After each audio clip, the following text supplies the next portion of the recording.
Beri tepuk tangan yang meriah bagi Tuhan. Haleluya, haleluya, haleluya. Puji Tuhan. Apa kabarnya teman-teman Youth Dahsyat dan semua Bapak Ibu yang ada di rumah-rumah, di kos-kos, dimanapun Anda berada. Satu sukacita boleh bersama-sama untuk membagikan kebenaran firman Tuhan. Haleluya. Nah saudara, mari kita lihat satu kebenaran firman Tuhan. Ya, bahwa hari-hari ini Tuhan mau Anda dan saya mengalami pertumbuhan. Katakan pertumbuhan. Semua kita ingin melihat yang namanya pertumbuhan, progres, bahkan hasil. Ya sama, waktu Anda dan saya menjadi anak Tuhan, ya Anda memiliki identitas anak Allah. Nah Tuhan mau Anda bukannya seperti anak-anak terus, tetapi Tuhan mau melihat Anda dan saya mengalami pertumbuhan. Sama juga teman-teman youth, teman-teman ya sahabat youth yang melihat tayangan ini, Tuhan mau juga Anda semua mengalami pertumbuhan. Bukan hanya berhenti menjadi orang Kristen, tetapi orang Kristen, anak muda yang bertumbuh di dalam Kristus. Amin. Karena saya percaya semakin Anda bertumbuh, semakin Anda dewasa, Anda pasti meninggalkan masa kanak-kanak Anda. Ya, sifat kanak-kanak Anda. Ya, yang dinamakan kekanak-kanakan. Ya, kenapa kita hari ini boleh ya mengerti, boleh dewasa, dan saudara sekalian Anda boleh bertumbuh. Ya, karena ada sebuah proses yang kita lewati, yang Anda dan saya lewati. Nah, saya percaya Tuhan mau bersama dengan Anda dan saya di dalam setiap proses-proses kehidupan. Sehingga engkau menjadi orang-orang yang dewasa. Karena hanya orang-orang dewasa yang akan mendapatkan kepercayaan-kepercayaan yang besar. Amin. Nah, pertanyaannya bagaimana supaya Anda dan saya bisa hidup di dalam kedewasaan? Kedewasaan itu bukan bicara umur. Kedewasaan itu tidak dilihat berapa rambut putih yang Anda miliki. Kedewasaan juga bukan dilihat dari ya lamanya Anda menjadi orang Kristen atau Anda berumur lanjut, bukan. Tetapi kedewasaan di dalam Tuhan itu ditentukan oleh sejauh mana Anda mengenal Dia secara pribadi. Amin.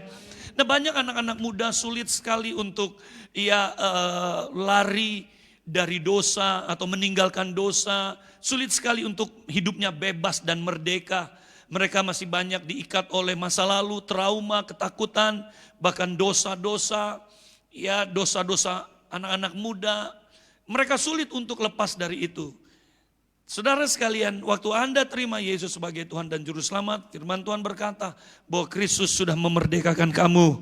Mari kita lihat Roma 8, saudara sekalian. Roma 8 ayat yang pertama.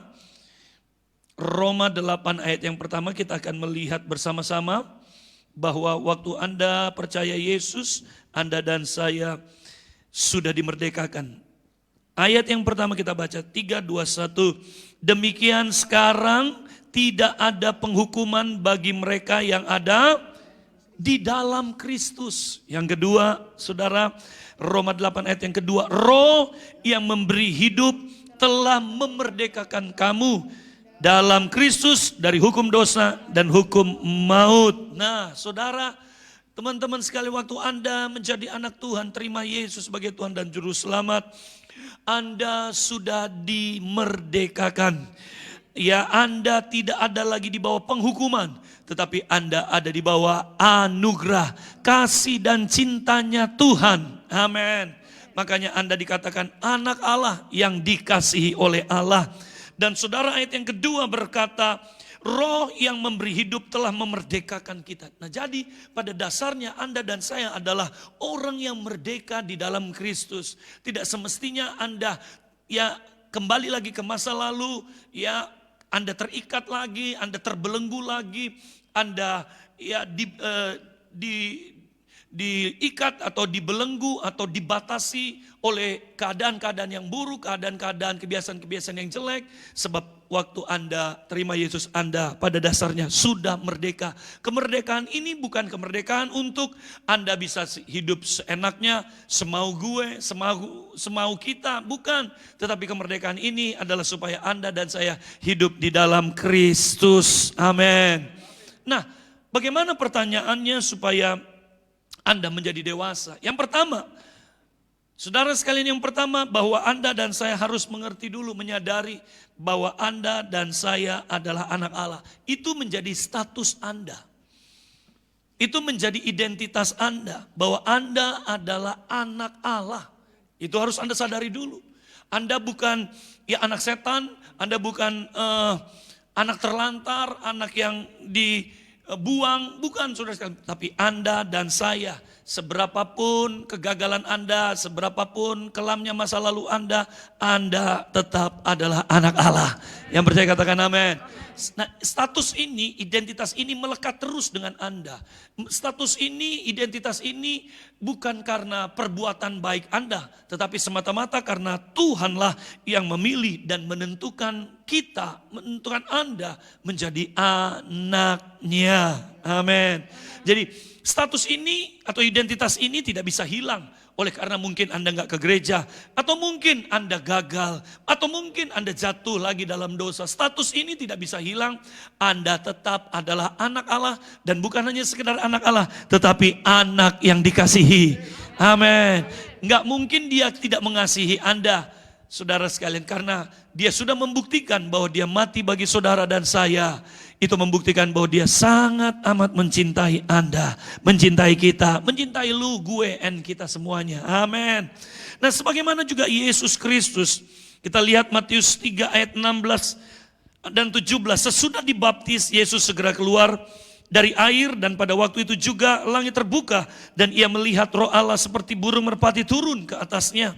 Lalu terdengarlah suara dari surga yang mengatakan, inilah anakku yang kukasihi, kepadanya lah aku berkenan. Wow.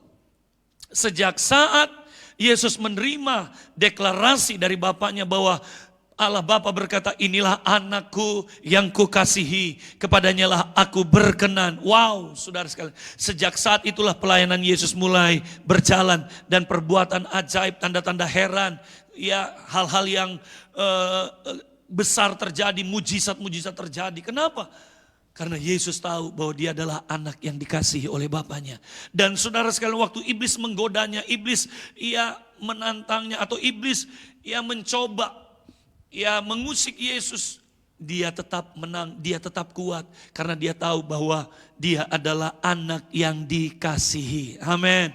Artinya saudara sekalian, sampai Anda menyadari bahwa Anda dikasihi oleh Kristus, Anda dikasihi oleh Yesus Kristus, maka tidak ada sesuatu yang terlalu berat, tidak ada sesuatu yang terlalu sulit dan sukar untuk Anda dan saya berjalan, untuk Anda dan saya menang. Amin. Karena Ia yang mengasihi Anda ada bersama-sama dengan Anda. Tahukah saudara, Ia ada di pihak Anda. Yang percaya katakan amin. Maka saudara sekalian, untuk apa Anda dipilih? Untuk apa Anda ditentukan menjadi anaknya? Semata-mata cuma satu, untuk dikasihinya. Andalah tempat di mana Allah mencurahkan kasih-Nya kepadanya. Amin. Andalah tempatnya untuk Allah menyatakan kasih-Nya, menumpahkan kasih-Nya, membuktikan kasih-Nya kepada saudara. Nah, waktu Anda menyadari bahwa Anda dikasihi, dari sana Anda akan bertumbuh dan menjadi dewasa. Amin. Yohanes 5 ayat yang ke-20 berkata, sebab Bapa mengasihi anak, dan Ia menunjukkan kepadanya segala sesuatu yang dikerjakannya sendiri. Bahkan Ia akan menunjukkan kepadanya pekerjaan-pekerjaan yang lebih besar daripada pekerjaan-pekerjaan itu, sehingga kamu menjadi heran. Saudara, Alkitab berkata, Bapa mengasihi Yesus, dan Bapa menunjukkan kepada Yesus segala sesuatu yang dikerjakan Bapa sendiri. Wow, bahkan Bapa akan menunjukkan kepada Yesus pekerjaan-pekerjaan yang lebih besar daripada pekerjaan-pekerjaan itu. Wow, saudara sekalian, waktu Anda menyadari bahwa Anda bukan anak buangan, Anda bukan anak gampangan, tetapi Anda adalah anak yang dikasihi. Waktu Anda menyadari itu, dimanapun Anda berada, keadaan apapun yang Anda hadapi, persoalan yang seberat apapun, Anda sangat menyadari bahwa Dia yang mengasihi Anda bersama dengan Anda. Dan Dia yang mengasihi Anda, Dia akan menunjukkan jalan mana untuk Anda pilih, kemana Anda harus pergi, apa yang Anda harus lakukan dan kerjakan. Yang percaya katakan amin. Nah, saudara sekalian, ini hal yang pertama. supaya Anda bisa bertumbuh menjadi dewasa. Karena dengar, saudara, semakin Anda bertumbuh, semakin Anda meninggalkan sifat kekanak-kanakan. Semakin Anda meninggalkan pikiran kekanak-kanakan, semakin Anda meninggalkan hati yang kekanak-kanakan itu. Dan Anda akan maju ke depan, move forward, berjalan melangkah ke depan, berlari-lari kepada tujuan yang Allah sudah tetapkan. Yang kedua, saudara sekalian, supaya Anda dan saya bisa bertumbuh menjadi dewasa, Anda harus memutuskan untuk mempersembahkan hidup Anda. Roma 12 ayat 1 dan 2 dikatakan, ya di dalam terjemahan versi mudah dibaca, di situ dikatakan, berikanlah hidupmu kepada Allah. Saudara-saudara, aku mohon supaya kamu melakukan sesuatu. Allah telah banyak menunjukkan kemurahannya. Jadi persembahkanlah hidupmu sebagai persembahan yang hidup. Persembahanmu hanyalah untuk Allah dan akan menyenangkannya. Persembahan dirimu sendiri merupakan cara rohani bagimu untuk beribadah kepada Allah. Jadi saudara sekalian, sampai Anda memutuskan untuk memberikan hidupmu kepada Tuhan. Saudara sekalian, kata memberikan hidup kepada Tuhan ini bukan berarti bahwa Anda harus jadi pendeta, tidak. Tetapi hidup Anda berpusat kepada Kristus. Hidup Anda mempercayai firman. Hidup Anda berdasarkan firman. Hidup Anda dituntun oleh firman. Amin. Saudara sekalian, lihat. Ayat yang kedua di dalam Roma 12 berkata, janganlah mengubah dirimu menjadi seperti orang dunia ini, tetapi biarlah Allah mengubah bagian dalam dirimu dengan cara berpikir yang baru. Waktu Anda mulai mendedikasikan, memberikan hidupmu kepada Tuhan, dengan cara gimana?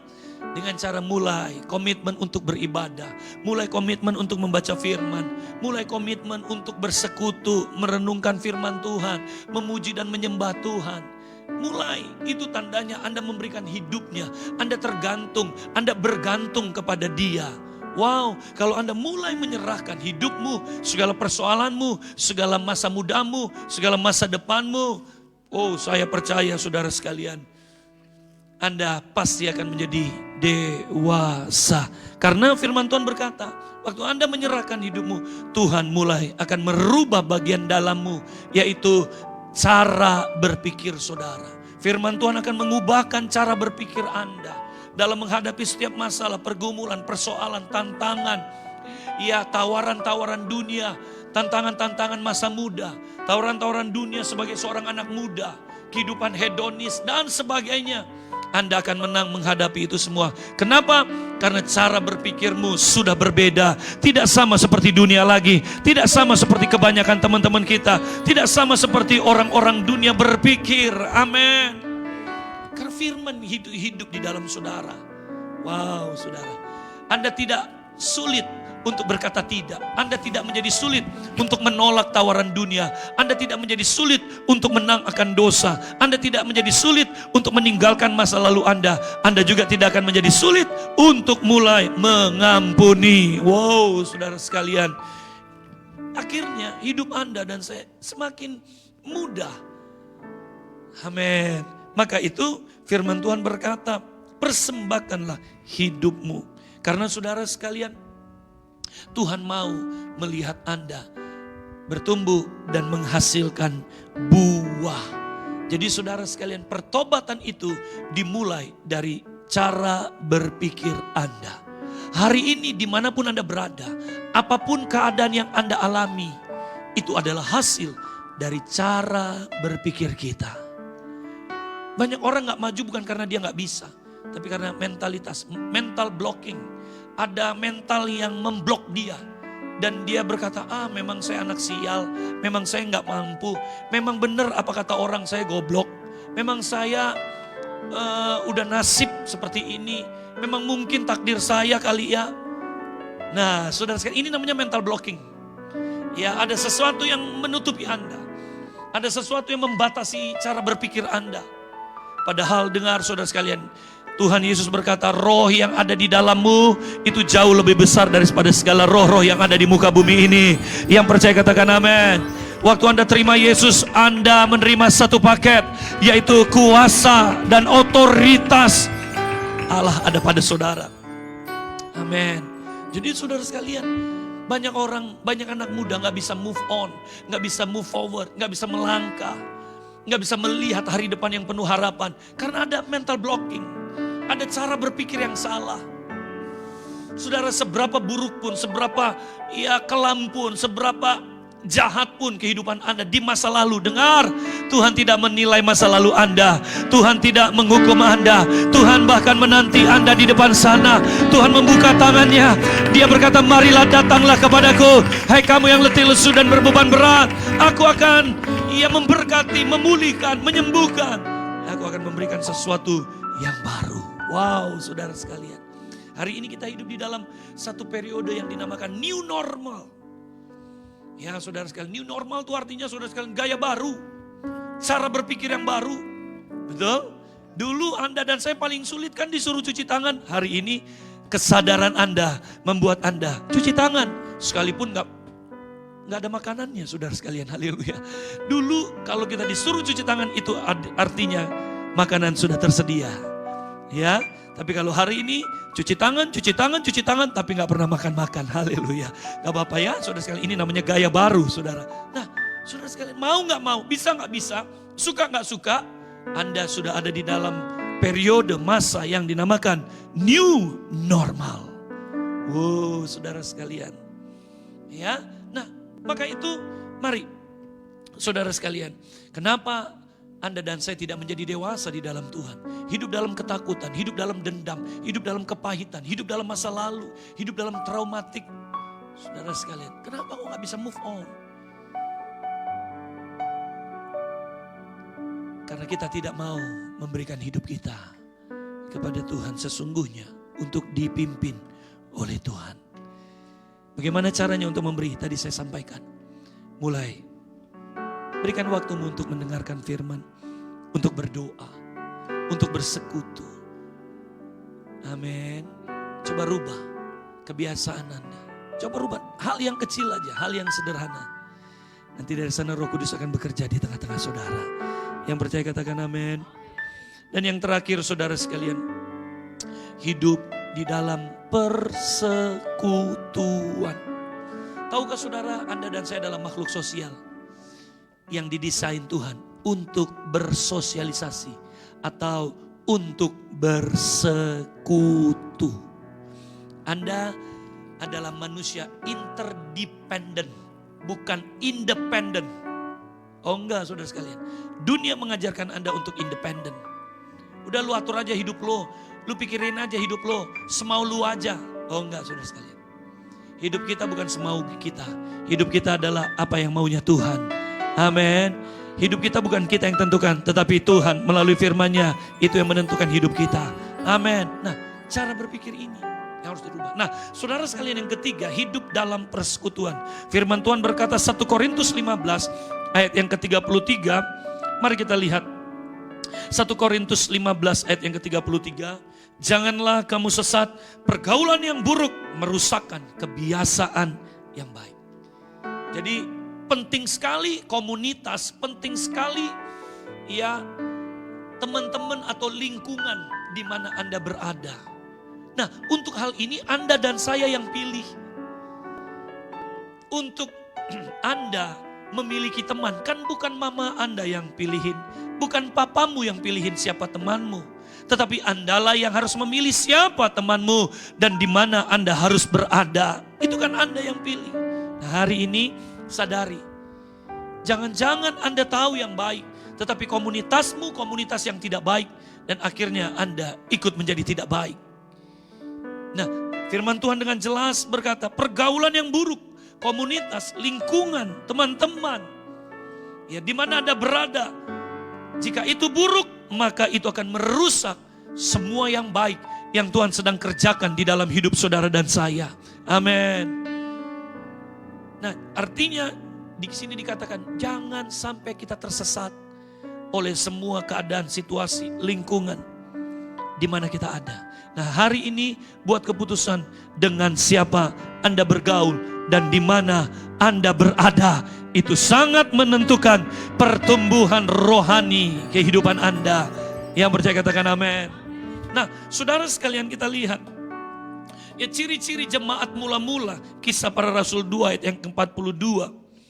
Dikatakan mereka bertekun dalam pengajaran rasul-rasul dan dalam persekutuan.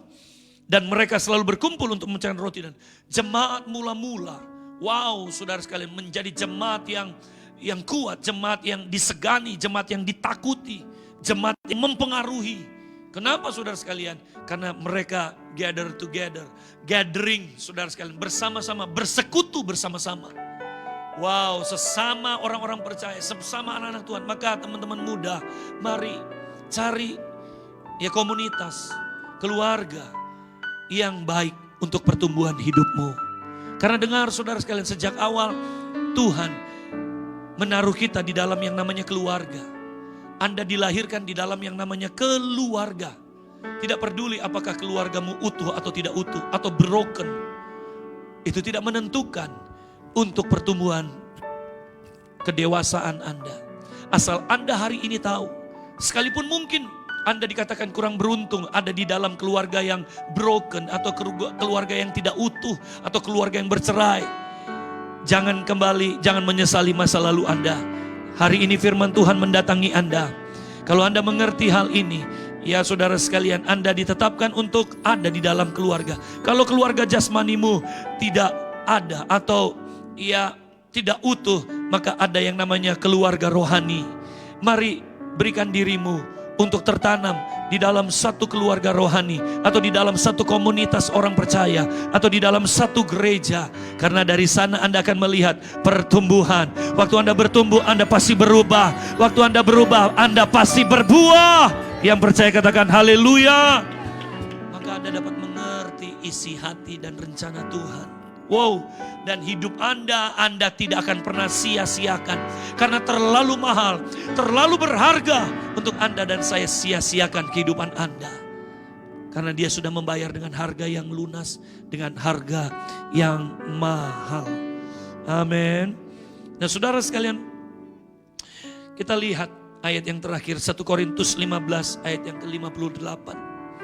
Saya melihat, saya menyaksikan bagaimana anak-anak muda yang memberikan hidupnya untuk Tuhan. Artinya saudara sekalian, jangan takut. Kita seringkali ditakutkan, paranoid dengan, wah kalau kita menyerahkan hidup kita, berarti kita gak boleh ini, gak boleh itu, berarti kita dibaca. Oh enggak saudara sekalian. Nanti dengan sendirinya Anda akan berubah. Nanti dengan sendirinya ya Anda akan mengerti mana yang baik, mana yang tidak baik. Saudara sekalian, saya melihat dan menyaksikan bahwa anak-anak muda yang memberikan hidupnya untuk Tuhan, dipimpin oleh Tuhan, dipakai oleh Tuhan, kehidupannya berubah, berbeda, dan berbuah. Amin. Kenapa?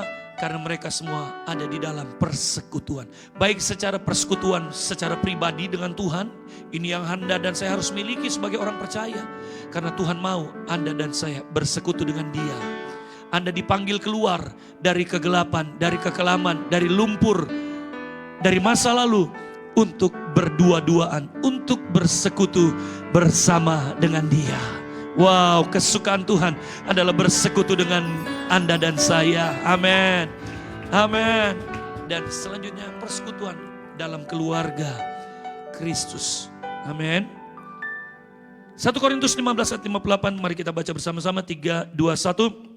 Karena itu saudara-saudaraku yang kekasih, berdirilah teguh, jangan goyah, dan giatlah selalu dalam pekerjaan Tuhan. Sebab kamu tahu bahwa dalam persekutuanmu dengan Tuhan, jerih payahmu tidak sia-sia. Wow, saudara sekalian, kita akan melihat ya hasil daripada persekutuan kita, baik dengan Tuhan, baik juga dengan sesama anak-anak Tuhan, sesama keluarga Kristus, sesama ya keluarga di dalam satu gereja, dalam satu komunitas orang percaya. Anda akan melihatnya ada sesuatu yang terjadi, karena dikatakan jerih lelah kita tidak akan sia-sia. Berarti ada sesuatu, ada reward, ada satu ya perubahan, satu buah, satu hasil yang Anda dan saya terima dan alami. Yang percaya beri tepuk tangan yang meriah bagi Tuhan. Haleluya. Amin saudara sekalian. Saya percaya sore hari ini Anda pasti bertumbuh dan menjadi dewasa. Dan Anda akan melihat Tuhan akan memberikan kepercayaan-kepercayaan yang tidak pernah kau pikir dan bayangkan sebelumnya. Oleh karena sadari dirimu adalah anak Allah, anak yang dikasihi. Engkau ada untuk dikasihi oleh Tuhan. Bukan ditelantarkan, bukan disia-siakan, tetapi untuk dikasihi Tuhan. Responi apa yang Tuhan sudah kerjakan, yaitu dengan memberikan hidupmu, masa mudamu kepada Dia. Dia yang akan memimpin, menuntun hidupmu. Dan dengar, selalu bersekutu dengan Dia. Yang percaya katakan amin. Reward itu akan Anda alami. Upah itu Anda akan terima. Buah itu akan muncul. Yang percaya katakan amin.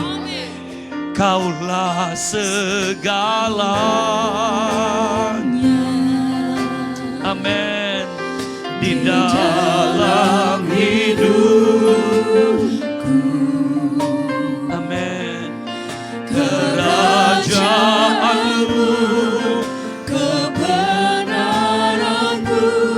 itu bagian kami Tuhan. Oh, Kaulah yang ku pandang. Oh, selama hidupku. Amin. Mengasihimu, memuliakanmu, Bapa dan Rajaku. Oh, oh, Kaulah segalanya. Oh, Di dalam hidupku. amin. Kerajaanmu, Kebenaranmu, itu bagianku. oh, Kaulah yang ku pandang selama hidupku. Amin. Mengasihimu, memuliakanmu, Bapa dan Raja. Mengasihimu, Engkau berharga dan terlalu berharga bagi Tuhan. Mengasihimu, amin.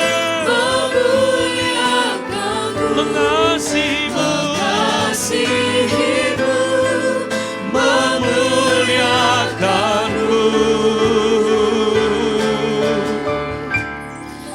Bapa dan Rajaku. Haleluya.